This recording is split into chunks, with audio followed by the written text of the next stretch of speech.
Welcome to 311 Odyssey. I got the opportunity to talk to none other than Joan O'Reilly.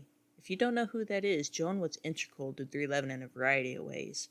From sending out newsletters and moderating the bulletin board, she was always a bridge between the band and the fan. Not to mention, she's Peanut's mother.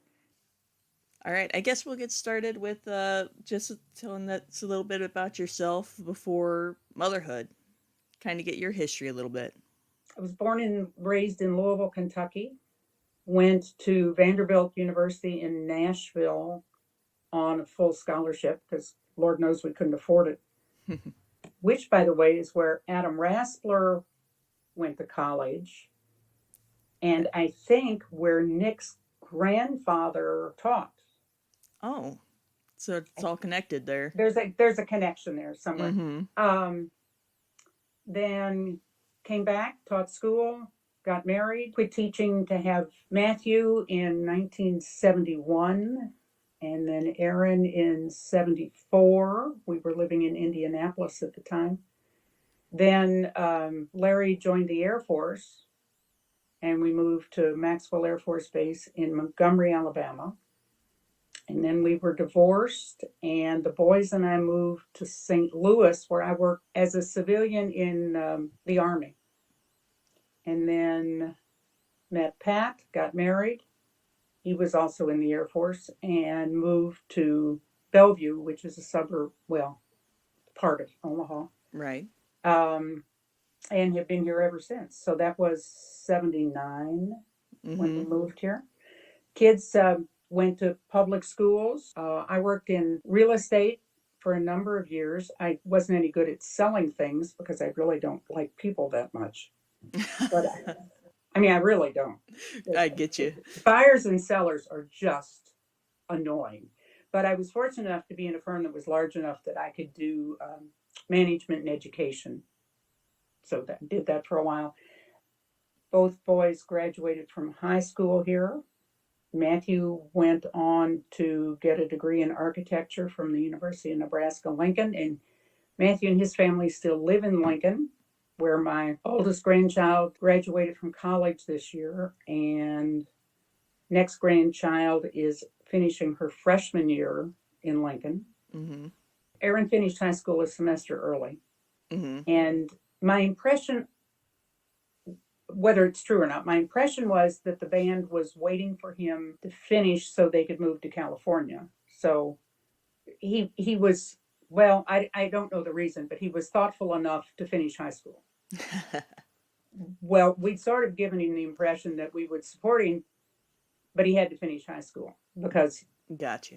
you really can't count on, well, you can't count on anything. But I think one of the, as I said, the most difficult moments of my life was when he pulled out of the driveway in Doug Martinez's little truck. Mm-hmm. That was just awful. And there was, everybody said, "Oh, you were so brave." And my answer was, well, what else could I do? Because he was going to go. Right. And it was either going to be a over my dead body, which would have been a rupture that I wasn't willing to face. Right. It would have hurt the relationship, right? Yeah, and he was going to go. There, no amount of reasoning was going to work, so there was no reason to go there. Mm-hmm. My gut feeling was he'd be back before summer was over, and I could still get him into college. And he hasn't come back since. Obviously, I was completely wrong, which is a good thing. But it was really a scary thing at the time. No one in our family had ever done anything like that. You know, everybody had sort of followed a path that was predictable. Right. And it was just like he decided he was going to go to the moon. You know, it was a shock, but turned out just fine. Sometimes luck and talent and hard work pay off. Yeah. Yeah. Then I retired. I had a couple of other jobs, worked in a quilt store, then retired completely, and now I quilt and knit full time. Yeah, I know. I see your projects. They look Yeah. they look great. I wonder what people who retire who don't do something do. Yeah. I You got to do something. You Yeah. got you got 16 hours a day of awake time. Yeah. Yeah. My dad struggles with that a little bit because he retired and he's a house project guy. There's always Hmm. something that he's Working doing. on. So, But you've got to, like I say, you got to do something. got to keep busy somehow, Got to right? keep Or else you busy go somehow. crazy. And the thing about what I do or what your father does is at least when we're done wasting a day, we have something to show for our time. Exactly. Yeah. Yeah. Yeah. Yeah. It's still Yeah. accomplishing a goal, even if Yes. it's And there's always a head that needs another hat. right. Yes. So that's me. Well, let's talk about Peanut and music for a little bit. I know he says he took an interest in music when Matt picks up the saxophone and he heard him playing Star Wars theme in the house. Was music a part of the household, or was it more through school programs and things like that? It was school programs. No one has any musical talent otherwise than those two. Mm-hmm. They had their own language. They talked to each other about different types of music. Matthew still recommends different groups to Aaron to listen and vice versa. So it was through the schools. Matthew did his lessons. Aaron did the horrible little violin.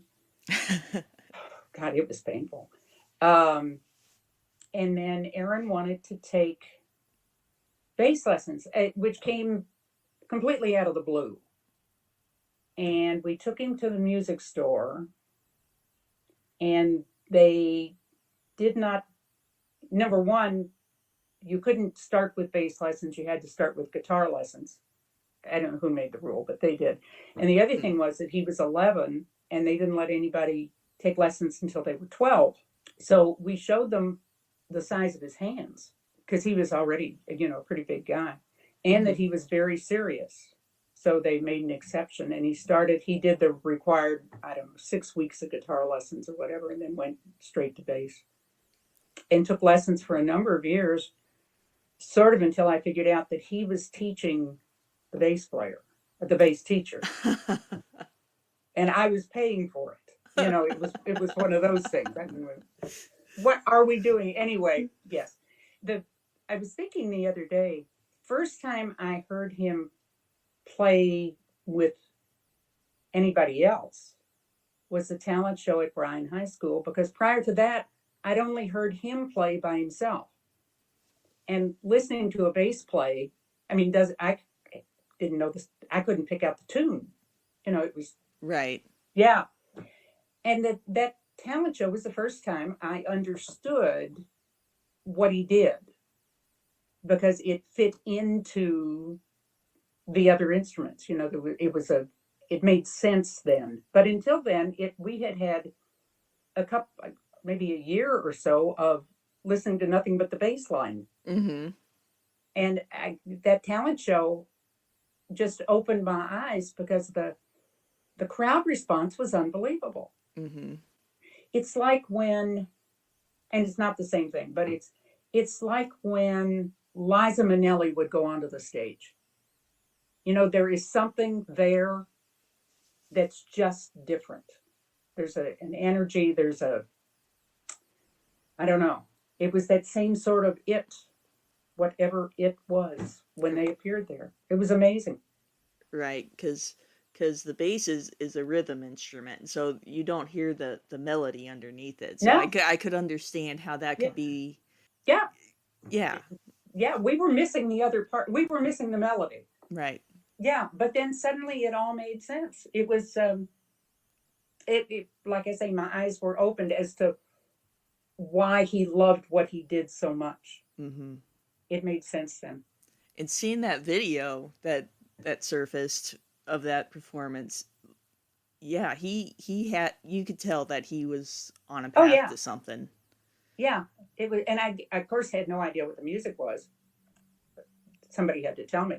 Right. But yeah, it like I say, it suddenly all made sense. Yeah, that was the first time it did. And that was under 311 Yes, prior to. yes, that was, depending on how you phrase it, yes, that was Right. the first incarnation. It was Aaron and Jim Watson, and Rob Elizondo had been the drummer who had practiced with them in Jim's garage. For whatever reason, Rob was not able to make that performance, and a friend sat in. His last Mm-hmm. name was Porter, I Mm-hmm. think, Ray and Ray Porter, right? Ray Porter, yeah, sat in, and I missed the backstory in that, and as I have told my children, if it's something that's not going to make me happy, do not tell me. And Gotcha. that may be one of those. I don't need to know bad news. Right. Yeah. Then the next time I saw them play was at the muscular dystrophy fundraiser at Bryan High School. And this time, Chad was on the drums. And if I misremember this, I'm sorry, but my memory is that Nick was there and Chad had gotten in touch with Nick and told him that he'd found a bass player and thought there was some potential there for a band.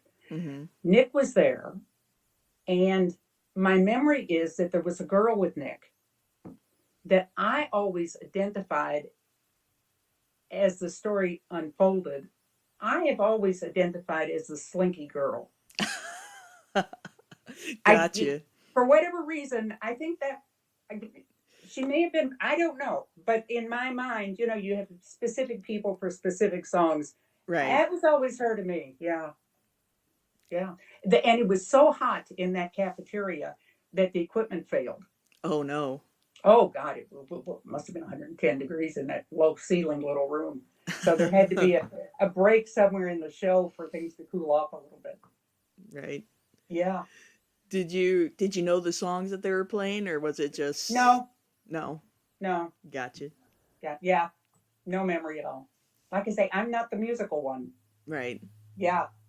The next time was a bar called the Lift Ticket in Benson, which is a old part of the other side of Omaha. And the Lift Ticket, it was family, friends, the band, the bartender, and two guys playing pool. And as soon as the band started, the two guys playing pool left.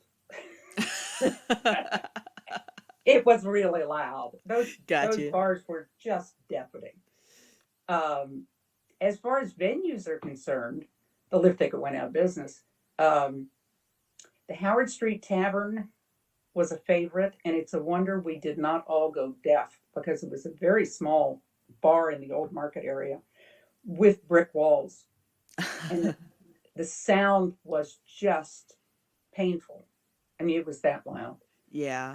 Yeah, we did a number of times at the Howard Street, and then the Ranch Bowl Mm-hmm. many times.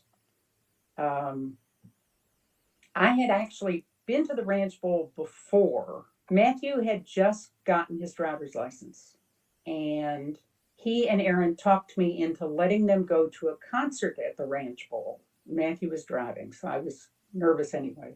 Mm-hmm. And in the midst of their being gone, we had a surprise snowstorm. I Welcome to the mean, Midwest.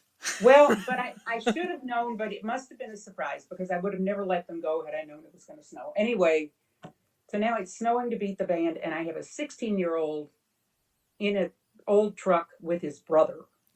So I decided we would go get them. Mm-hmm. So we drove through the blizzard, got to the Ranch Bowl, and I got out and went in, and the little old man, who was always seemed like a little old man, probably my age or younger, but he was at the door, and I explained to him that I needed to get my two sons out of that concert because it was snowing. Mm-hmm. And he opened the door and said, "Good luck." Because what it was inside the Ranch Bowl, and my glasses steamed over immediately because it was the Red Hot Chili Peppers performing, Oh gosh. and a million kids Uh-huh. all jumping straight up and down. So I waded into the crowd, and extracted my two very unhappy children. Mm-hmm. I'm not sure they've ever forgiven me for that. Number one, they were missing the Red Hot Chili Peppers. Number Right. two, it was a wee bit embarrassing to be dragged out of a concert by Right, by mother because mom. it's snowing. Yeah. Yeah. So I had actually been there before. The Ranch Bowl was unique because it was a combination of a concert venue and a bowling alley and a snack bar. And it had a smell all its own, sort of old socks and sweat. It became sort of like a second home because they had New Music Mondays and 311 would frequently play. It, like I say, you'd still just see this in the bar area. We'd sort of see the same people every time. Mm-hmm. The bar area was on one side, and then the rest was just an open floor. And to get into the bar area, you had to be 18 or 21 or whatever the age was. Right. Every night there would be one person, often a girl, who would try to get into the bar area, and the bouncer would question them, and she would always say, "Don't worry, I'm with the band," as if that made a difference. I never quite figured out what that had to do anything. That cured the legality. I'm with the band. Don't Absolutely, worry I'm a about it. 16-year-old, but don't worry. I found a T-shirt that said that in a catalog that was made for high school bands. And I bought one, and that's the shirt I still wear to concerts. That's And perfect. it is, oh yeah, it's now 30 years old. That's perfect, though. It's perfect. It's fading a little bit, but it's don't worry, I'm with the band. And it became a joke because it was so predictable, and it never worked. So, do you remember the first time you met one of the band members outside of who you met first? Or if it was a group thing? I guess it had to have been Chad at the MBA dance. Yeah. I didn't know Doug, but Matthew and Karen, who became his wife, had known Doug in high school. Mm-hmm. So he was sort of like a secondhand family friend. The others were all new to me, you know. Because and they had gone to West Side, so I wouldn't have known them otherwise. Right. Yeah. The one thing they did, again, this is a case of what I perceived, which may not match reality. Right. My feeling was that when they decided to move to California, they did everything they could to make me feel comfortable with that. Aw. They rented a house in a regular neighborhood where I would think they might have been more comfortable if they'd had an apartment, in Hollywood type thing. But my feeling was that they sort of made it harder for me to object. And I did feel better that if he was going to be moving away, he was with people who cared about him. Right. That they were a group, they had been through some things together, and that they would take care of each other rather than his just going off on his own. All by himself, on his own. Yeah. Or with a contemporary who was just a buddy. Right. It was more of a caring relationship. Yeah. And they were more of a unit. So it was, yeah. And they'd worked very hard to save enough money. The landlord of that house made them pay the rent a year in advance, which was smart.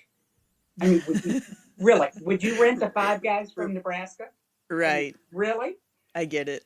Yeah. But so they had really, because Chad and Nick had done this before, they really knew some of the pitfalls and worked around them. That had to help too, that they were experienced in that. Yes. That you would not let your son go with them, but you know what I mean? Yeah, I felt better about it. Right. Yeah. Yeah. they at least knew what not to do. Right. Yeah, because they'd done that the first time. Yeah. So, how many shows would you say 311 played before moving out to LA? Oh, wasn't that long a period of time, but boy, they played every chance they got. They'd play for two people on the street corner. Gotcha. Um, and the one thing that I think was instrumental to this was the fact that Nick had the time and the expertise and the ambition to really run things like a business. Mm-hmm. Um, a lot of bands get sidetracked by drugs or girlfriends or financial problems, and it falls apart because somebody's got to get a job or somebody, all sorts of life gets in the way things. And Nick was very, very good at managing the band, which is what he was doing. Um, he arranged the bookings for the large part. At least my impression was he arranged the bookings. He got the T-shirts printed. He got the posters put up. He knew that the business part of it. That you may think of music as being an artistic expression, but it's a business. Right.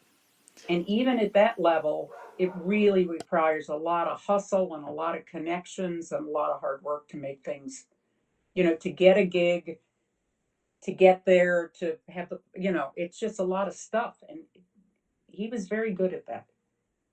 Yeah, I've heard a lot of people say that when they talk about the early days that Nick had the savvy Yeah. to promote them. Yeah. That he was kind of the de facto manager. Yeah. So that's yeah. And I don't know if he had an outside job during that period of time. My impression was that he didn't. I don't know. But he had enough time that he was able to devote himself to doing that. And it worked. Yeah. He seemed to really commit to the role, and it's like that. There's a interview where Terry mentions that one of the dads of one of the band members said if it wasn't for Nick's drive and determination, they would still be doing gigs in Omaha, and that's it. So I'm very proud of him. Oh, I think he's right. So it's yeah. Now, what would have happened, we'll never know. But no, it was a very coherent ambition that he put into practice to make it work. Now there were other things, you just sort of look at it, and Eddie Offord appeared because Nick had sent out CDs to every recording company in the yellow pages in the United States. And there was a tiny jazz label in New York, and the secretary got the CD and she gave it to Eddie. There's all sorts of things that could have gone differently. Right. But it clicked.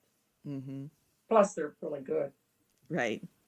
But there are an awful lot of really good musicians and music acts that never make it.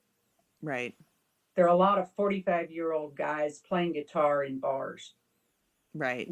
Never willing to give up on the dream. And I think that's what scared me, is that Aaron, well, both my boys are this way. They are both single-minded and knew exactly what they wanted to do when they were 12 years old. Good for them. Well, that's great if it works. If it works, yeah. But if there's no fallback position, you're a 45-year-old guy playing guitar in bars at night and hustling odd jobs during the day. And I just didn't see that as a future. And that was, yeah. I can understand that. And also as a mother, you have no control. So I do nothing but worry. Still. So do you remember whenever how you heard about them being signed to a label then? It came across as news. I'm not even sure I knew what it meant, really. Two things could have happened. Number one, if they had signed with, I think it was Capitol Records was another possibility, and signed with a big management firm in Hollywood, it might have turned out that they would have been bigger. Mm-hmm. The other possibility is if they had signed with Capitol Records and a big management firm, they would have gotten lost in the shuffle and never made anything. Right. So you were sort of they signed with a small label and they self-managed, and it turned out just fine. Mm-hmm. Um, Aaron keeps telling me, for my morbid anger about their not being more popular, is he can take his kids to school, Right. and he values that. He values both what he does for a living and the fact he has relative anonymity Mm-hmm. in the bigger world. Right. So it's a trade-off. Yeah, I've heard him speak on that too. That it does seem like something that he's like, we found this nice spot where, Yes. yeah. Yeah. Yeah. And he considers himself very fortunate. Mm-hmm. He doesn't take it for granted, but he really does appreciate the fact that he can go to cycling classes and pick up the kids at school and go out to eat, and things that people who are really, really famous don't get to do. Right. So it turned out just fine. Mm-hmm. So from my understanding of things, when Capricorn was considering 311 and they wanted a live showcase, the band says, "Okay, but we're not playing to 10 people out here in LA. Let's go back to Omaha." Absolutely. Were you there for that showcase Oh, and how yeah. that went? Yeah. Uh, because part of 311 is the reaction of the crowd. Mm-hmm. And they insisted on that. Yes. Yeah. That And it worked. yeah, Yeah. that But it's had to just, be a smart move. yeah, it really was. Gutsy. Yeah. And I think they could have pulled it off either way, but you don't see them in the abstract and understand them until you've seen them with the crowd. Oh yeah. Oh yeah, Yeah. they are definitely a band that once you see live, you get it. You Yeah. understand it Yes. more. Yeah. For It's not sure. elevator music. No. Right. And then they would keep coming back for different things. Like they came back for the Do You Right video. Oh, They yes. filmed that in Sokol Hall, right? Yeah. Where Aaron's fingers bled. Well, they played it. They played for 2 days, Oh, really? basically. Well, for the filming of that and for the sound, and they did the same song over and over again. Yeah, Wow. yeah, that was quite something. And they were banned from Sokol Hall, I think, after that because someone swung on the chandelier. Oh no. Sokol got over it because they came back and played again. But I think there was a little period of time. Sokol has now been purchased by a group and redone, and I have not been there, but supposedly refurbished and has been renamed the Admiral, Hmm. which was part of being able to buy it. They couldn't use the name Sokol for other reasons. Gotcha. It always be Sokol to me. Right. Yeah, That's the thing about when You people call take it over what you local want. things. It's like, I'm sorry, it's still the Sears Tower. You know what I mean? Yeah, you can call it what you want to, but Twitter is still Twitter. Right. It is not X. But we've had an influx of new venues for a long time. Omaha didn't have the right size venue for 311. Right. They had too big and too small, Mm-hmm. and there was nothing in between. But Sokol has been redone, so it's better. I hope the bathrooms are better. The Astro, which is in La Vista, which is just a little suburb to the west of us, has both an indoor and outdoor venue, and 311 played there in September on the outdoor side. Yeah, did you go to that show? Oh yeah, Oh yeah. that is really cool. Plus, we got to spend some time with Aaron Mm-hmm. Yeah. before the show. The Steel House is part of Omaha Arts Center, and it is downtown. I have not been there yet, and I'm hoping 311 gets to play there at some point in time because supposedly the sound system is unbelievable. Nice. It was a brand new venue. So there are some new places to play that are the right size, and it's amazing to see the number of groups and individuals that are now coming to Omaha because they've got a place to play. Yeah. Yeah, that's good. I know that was one of the things that kept them back from playing Omaha in the later years was that they didn't have the right size venue. Yeah. So You can either play to 300 or 30,000. Right. You know, we need something in between here, folks. Yeah. Yes. So it's nice to hear that they've Yeah. made Finally. those accommodations. Yes. Yes. And it's exciting to see Kevin Coffey, who was the entertainment director for the local newspaper and Mm-hmm. is now on his own, had an article, he posted it on Facebook, of all the bands coming this year and the number of them that are showing up at the new venues because of that reason. I mean, all sorts of names, and you're thinking, wow, that's really something. Yeah. Yeah. So let's talk about your role in the promoting the band, because in those early years you were the one putting together the newsletters, the in your face newsletters, and then the Well, hive, right? the problem was there was no way to advertise where the band was going to be playing. Mm-hmm. There wasn't a thing. You know, there just wasn't a way to do it. So we had Yeah, we're talking about before the internet, folks. before the internet. Yeah, there was just no way to do it, you know. So we started with an 800 number, which we quickly had to switch to a non-free because we were going broke. We had a number you could call, and one of the options was to listen to future tour dates. Mm-hmm. So if you were in South Carolina, you could hear that there's going to be a show in North Carolina. Mm-hmm. Otherwise, you'd have no way of knowing. So we did that. One of the options on that phone number was to leave your name and address. You could record your name and address, and then every night I would listen to those recordings and transcribe them. And we put them into a database, and we had permission from the band to sell merchandise to help support the newsletter and the phone line, Mm-hmm. which quickly got out of hand because I had a sewing room full of boxes filled with T-shirts. So I couldn't make anything larger than a placemat.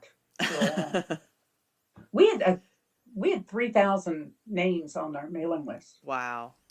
Yeah. And so I do the newsletter, and you got to remember this was before publishing software was really available. And it was the sort of thing where I'd set it up to do it in columns, and I'd change the spelling of one word, and it would throw all the columns off. You know, Right. yeah. So we had a website. That time, no one was quite sure what internet service was going to survive. Mm-hmm. So I joined every one that appeared, and there were must have been half a dozen. And I would go on. I would establish a presence of some sort, try to attract 311 fans until finally, you know, the dust sort of settled on that. We had a website, and then we had a link to the 311 bulletin board, which I ran for a number of years. That was really just a message board. For hardcore fans, particularly, it was really very important, and it was a wonderful thing. You know, at its best, it was wonderful. It really was. We had a lot of fans who were working in call centers, and particularly the group that was on overnight, when they weren't answering calls for whatever business they were working for, they would be on the bulletin board talking to each other. Uh-huh. And they really established some friendships that still last. Right. It was cool. That's when the community probably really started, was when they were able to communicate with each other. And yeah, it was for example, a girl named Nicole was the one who got several dozen people to dress up in the outfits from the Flowing video to attend a show at the Tabernacle in Atlanta. Mm-hmm. And it was like orange Carhartt pants. You know, it was in the white shirt and the black and that was, overshirt. Yep. Absolutely. She did that through the bulletin board. We also had, for a couple of tours, charity events at shows in major cities that started being organized on the bulletin board. Then pretty much Facebook appeared. So its time ran out. Yeah. And that's about the time that I started working with Peter and Yeah, putting together the socials. So, yeah, yeah. It had run its course. I feel guilty for mismanaging it, but that's another story. Um, that there are things I could have done differently. there's always something, you know? Yeah, I made a bigger deal of small things and let some big things go by. Yeah. Um, but Well, let me tell you, I ran one of the 311 day groups once, and it's hard. It's hard to moderate people and well, what to pull and what not to pull and what to yeah, allow and what not to yeah. allow. It's a fine line, Well, and you're never going to make everyone happy. That's for no, and sure. I got very thick skinned very quickly. I learned that there are some people who are crazy, and I did not really recognize that. Yeah. And, you sort of assume that everybody you meet. I mean, there's some people who are a little more eccentric than others, but that they're not devious or evil. Right. And I ran into devious and evil and didn't recognize it. Right. And it's So also hard when there's not a face too. You know what I yeah, mean? yeah. And I tend to believe people. Right. You know, I mean, and I've always had the attitude, like with charity or individual charity type things, or people who need help. I'd rather do a good deed and be hornswoggled occasionally than not do a good deed. Right. But I was too trusting, and that was part of it. But its time had come and gone. So Right. it's like when the band took back the T-shirt or took the T-shirt business, Uh-huh. because they had none. They did not have a thing. They packed up all their belongings and went on the road. Right. So we were doing all the merchandise that wasn't being, not the concert merchandise, but everything else. And there was a time when they took that back or took it over, and that was its time too. And I could finally make a full size quilt. Right. Became an expert in a lot of things I never thought I'd know something about. Right. Yes. Yeah. Yeah. I've learned that too over time. It's like, oh, well, Yeah. I guess I'm doing this now. I never thought I would be selling T-shirts. Yeah. Right. And Yeah. at And least transcribing those names and addresses off the telephone, I can still remember it was Bristol, Tennessee, Virginia was the one accent I could not decipher.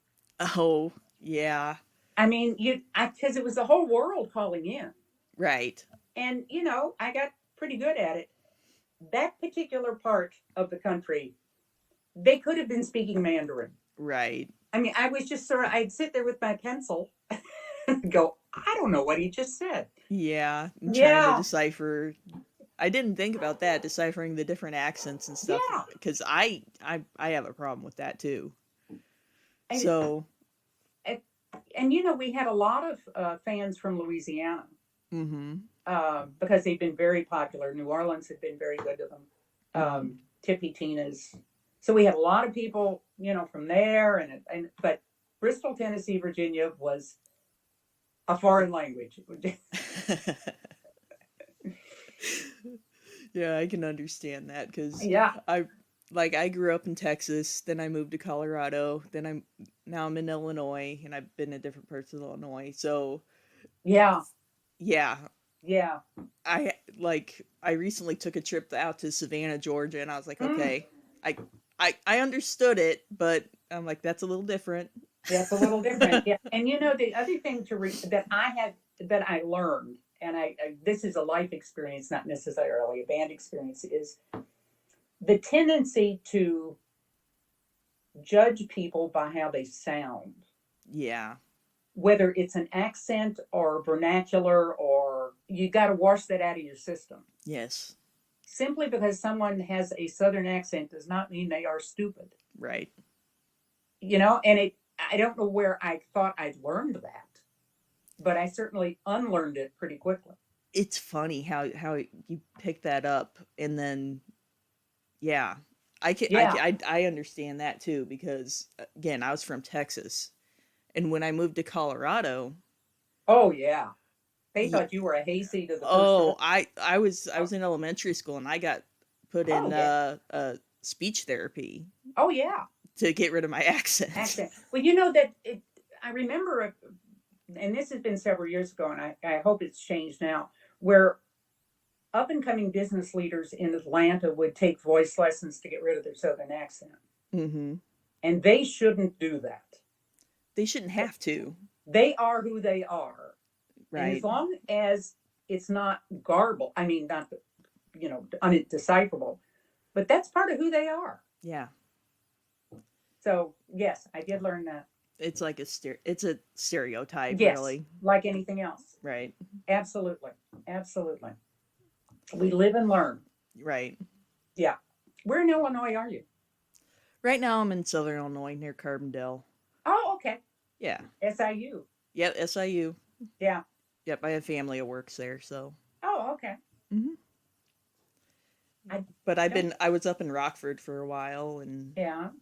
yeah, For so much now, it doesn't make any difference. yeah. For a lot of things, you could be anywhere. Especially post COVID. Yeah. Yeah. Especially post COVID, because Yeah. everything went remote. So, So, so what difference does it make where you live? right. Yeah. Other than navigating time zones, that's like the Well, only real. well, yes. Yeah. Well, and you've got to have a good internet connection. So, Yeah. That too. yeah. So long as you have those two things down, you're You're golden to fine. do pretty much Although I anything. must admit, the time zones have always been a mystery to me. My parents lived in Louisville while I was going to Nashville in school, and they are in two different time zones. Oh Louisville yeah, is Eastern and Nashville is that's Central. right. I Yeah. don't think my mother and I ever got it right. She would say, "We'll pick you up at 3 o'clock." If they were driving down to get me. Right. It could be 2 or it could be 4. we There's were a 2 hour window there There's a that two she'll hour show up window. in. We could both be wrong in either direction. Yeah, I don't think I ever got that right. Mm. Yeah, that's one thing when we were scheduling these. We're like, okay, wait a minute. What time zone are you in, so we can make sure we're on this call at the same You time? know, time zones could be done away with. We could all be on Greenwich Mean Time, Hmm. and it would take care of this problem. And we wouldn't have this arriving somewhere before you left thing going on. Yeah. It'll never happen, but the logical thing would be to put everyone on the same time. Just use one standard time. The cows don't care what Right. time it is, so they're not going to be bothered. Take the clock out of the barn. I mean, Yeah. really? That's Okay. that's like daylight savings time. It's Oh, like just pick j- one. kick it Pick it and leave over. it. It's so rich white guys can play golf in the summer after work. That's the only reason to change it. Yeah. Yes. All right. All right. I vented. And I know you being a mom and being a worrier, I'm curious, how did you hear about that RV fire in 93? They were coming here. Yeah. Yeah. And I know Peanut was the one that wasn't in the RV, right? Correct. He was with Adam Yeah. in his car. I think we found out when they got here. Gotcha. And Aaron's face had been fried. Mm-hmm. And it required some hustling to get him a new one. There was a funny story with that, though. They were on the stage for Shark Fest, which was the event they were coming for, which was a bar that had a backyard Yeah. meadow sort of thing with Mhm. mosquitoes the size of hummingbirds. Aaron had borrowed a bass from Russo's, I think, which is the store where he had taken lessons and where he had gotten his basses. Mm-hmm. And so he's up on stage. He's playing their bass, which he has borrowed. And at the end of the show, he sort of stepped to the side of the stage, and whoever his bass tech was handed him his old bass, the purple one that had gotten fried. Mm-hmm. And it was done so discreetly that you really wouldn't have noticed. And he came back on stage and smashed that son of a gun into the stage. And an awful lot of people, I think, including Russo's, thought he had done that With his loner. Yeah. So they were probably freaking out, like, "Oh my gosh, how could you? Like, how could you do that?" Yeah. Yeah. Yeah. We bought quite a few bases, and every time we bought a new base, they would tell me at Russo's, "This is the only base he'll ever need, no matter how far he goes." And we went through a succession of them. Well, they told me the same story every time. Over and over. Over and over and over again. Yeah. Well, they might have assumed that it wasn't a serious gig. They're just working while... No, it was just... Or just sales pitch. Gullible mother. Hitting you with that sales pitch. Yeah, it's, I just get out the credit card. Yeah. Yep. Yes, that's how... that was... I think since Aaron wasn't in the RV, it did not scare me as much. Gotcha. As it would have otherwise. Well, I wasn't sure how you heard of it either, because if you got like a phone call that, oh no, the guys were in the fire. No, I don't or anything remember like that. So that's good. I'll tell you, the phone call that did scare me was after Aaron and Doug pulled out of the driveway and headed west. The next morning at like 2 a.m., I got a phone call from Aaron. He was in a phone booth in a blizzard somewhere in the mountains. And as I told him somewhat later, if I can't fix it, don't wake me up. I mean, what was I supposed to do? All I can do now is worry. All I can do is not go back to sleep. I know you needed to tell somebody, but yeah. Yeah.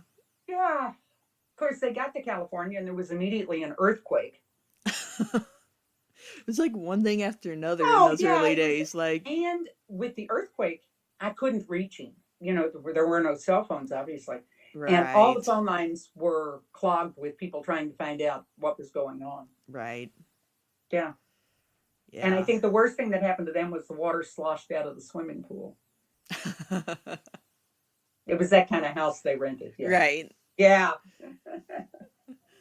Like, oh no, we're good. We're fine. The pool's a little low.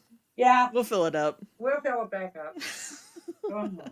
Or let Chad's waterbed leak and fill it. Yeah. Yes. Yeah. Let his rat chew through it. Let's put it this way. I don't think they got their deposit back. And then it was like one thing after another, because like I heard, from my understanding, after they had the RV fire, when they're heading back to California, there was like a tornado or something. I didn't hear that one. You didn't hear that? No, I missed at that one. Point, Aaron was probably like, okay, just let's not tell her. Yes. What she doesn't know won't. Listen, it's my philosophy in life. Every Yeah. so often they're tempted to tell me something they did when they were kids. No. If it's not going to make me happy, don't tell me. Yeah, my parents have recently learned some stuff too, now that we're older, and admitted some stuff. They're like, oh my God, that happened? It's like, yeah. Don't tell me. I just don't want to know. What I knew was bad enough. I do not want to know anymore. Yeah, with us, it was like we got together and we were just reminiscing, and the parents were there, and then they're like, "Oh my God!" Yeah, So I'd always thought that Matthew was the good one and Aaron was the one who was getting into mischief. I just found out that Matthew was better at hiding what he was doing. Right. He just didn't get caught, and I don't think Aaron actually cared. It is what it is. After 311 got signed, they always came back to Omaha, giving Omaha some love when they could. Mm-hmm. Was there any shows that stand out that you attended, like in the 90s when they came back?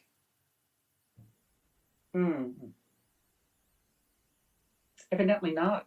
Because I can't think of anything in particular. Like, I think they did like the Jayhawk Festival, and then they did like Edge Fest and the Jayhawk Festival. It must have been 110 degrees. And we had walked a mile from the parking lot. Oh. Oh. Yeah. So I was already a little cross. And I had purchased the day before at the dollar store 2 folding chairs. These were dollar folding. I mean, they were Right. disposable folding chairs. And so we get to the ticket booth, which is a card table set up in the middle of a field. And guest list, everything's fine. And the young man sitting at the desk told me I could not take my folding chairs inside. Inside a field. Uh-huh. I couldn't carry them in. And I said to him, if I'm not in there with these folding chairs, 311 is not going to go on stage. And he must have believed me. Nice. I mean, You like got I say, those chairs in, didn't you? I got those chairs. Listen, I was going to break one of those chairs over that little monster's head. It was I hot. was hot. I was tired. I was annoyed. And somebody with an ounce of authority decided to exercise it. The other thing about there, the fire department had a pumper truck, and they had their hoses on the mist setting pointed straight up over the crowds. Gotcha, to cool everyone off. It was that hot. It really was that hot. Yeah. Yes. And I think I left my folding chairs there. I don't think I carried them back. You're like, it's too hot. It's They too can hot. they can say they're disposable. They're disposable, yes. Oh gosh. Yeah. I mean, let's see, Lawrence, Kansas. Maybe that was the same one. I found a bookstore that sold only mystery paperbacks. Huh. Which I thought was just wonderful at the time. Yeah. To be that. And it was Columbia, Missouri, where there was a convention of the Baptist Women's Aid Society or something in the same hotel we were in. So it was us and a few other rock and roll types and what seemed like the Baptist hundreds of women wearing denim skirts, long denim skirts. Mm-hmm. Mm-hmm. Yeah. That's a good blend of people. It was just wonderful. Just teaching. Yeah, that one in Columbia, they played in an old downtown department store that had been vacated. And the band was in the front window facing in, but they were right up against a plate glass window. And I was just terrified somebody was going to back up. Yeah. And hit go that glass. Right through the window. So they were in the window. We were in the mezzanine. It was one of the old department store that had a mezzanine. Mm-hmm. We were in the mezzanine. And again, it must have been 110 degrees. So we left and went outside and sat on the curb in front of the plate glass window and could hear just fine. It was. That's your backstage access, standing on the curb. I sat out front. For the sound check on that one, I guess the promoter gave them coupons for Burger King or McDonald's for their meal, mm-hmm. and had a cooler of soft drinks. Mm-hmm. And the band did rock, paper, scissors on who would get to pick which soft drinks out of the cooler. The real upscale, yeah. Yeah, they still do. They still do that for certain things. I know, but they don't get coupons for Burger King. For Burger King for the meal. Yeah. Now the good old days was when they did a tour, or at least one tour, where they had their own caterer. Yeah. That traveled with them. Now I had 2 occasions with that. One was an open field concert in Council Bluffs, where in the middle of a field with no electricity and no gas, that caterer produced the most outstanding meal you can imagine. I mean, it was really good. And then when they played at Pershing Auditorium in Lincoln, and Sugar Ray was the opening act, it was the last show of the tour, and they had steak and lobster. Oh, nice. I mean, it was really, really good. That was the tour where Nick had both of his dogs on tour with him. Oh, He in had '97. whatever, his full Yeah. size Doberman and then the little Min Pin. Yeah. Emily and Jake, I think. Yes. Yeah. Yeah. Yeah. They are tearing down that auditorium if they haven't already. They've been held up by the fact that the outside of the auditorium has a mural on it Ah. that they are trying to preserve. Mm-hmm. And then the problem was nobody wants it. I mean, it's a great idea, but where are you going to put it? Right. I think it's moving to a cemetery. Interesting. Yeah, And that's a Pershing. Pershing Auditorium. Mm-hmm. Because Lincoln now has Pinnacle Bank Arena, which I guess is what replaced it. Ah. You know, a nice, Gotcha. spiffy new auditorium where the university men's basketball team plays, Mm-hmm. and it's downtown and much nicer. Right. Yeah. When 311 kind of broke out with Down and everything got big for them, did that add any extra attention or pandemonium in your life? Not really. No. No. Like I say, other than the T-shirt bulletin board stuff, not really. We did have an occasional fan who would show up at the house because my email address and our physical address was printed on the album, first 3 albums, I think. Mm-hmm. So they knew where we were. And they were fans who would come to the door would be invariably respectful. They were most frequently Mormon missionaries because 311 had always had a presence in Salt Lake City. Mm-hmm. So when the missionaries would go, when the kids would go on their missions, if they came to Omaha, they would often ride their bicycles to our house and ask if they could take a picture of the house where Peanut was raised. Gotcha. Yeah. Yeah. And like I say, I'd open the door and there would be 2 terribly earnest young men wearing white shirts and ties. Mm-hmm. Mm-hmm. But never rude, never, like I say, disrespectful. Always just lovely people. Right. And I still have that same email address. Yeah. Yeah. Well, I'm kind of wrapping up with the questions I have. Do you have any favorite 311 songs? Beautiful Disaster Live. And the one that makes me sob every time is Tranquility. Yeah. And by the way, they had a gospel choir with them when they did that in New Orleans. Mm-hmm. That was my idea, and I never got credit for it. Ooh. Yeah. Breaking news here. That was Joan. Joan said what you need is a gospel choir behind you for that one. Yeah. And after years, they finally did. No, it was just a natural. It makes me cry for 2 reasons, and I'll probably cry telling you the story. Oh. Is about the same time the song was out, I had to put one of our Cocker Spaniels to sleep. Oh. And this is not, I'm not saying these are equal, but my mother passed away. Yeah.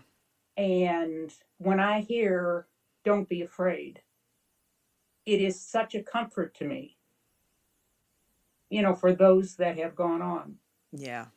That I can hear, if I've got the CD or if for some reason I hear it, I start to cry when I hear the first 2 notes.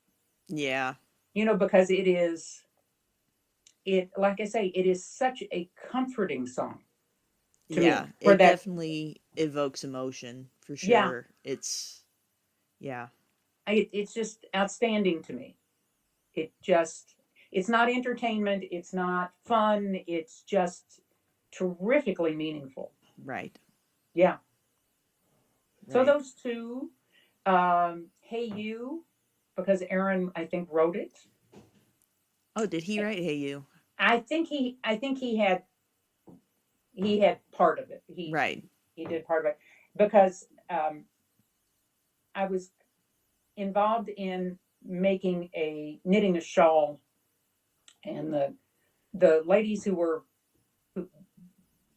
promoting it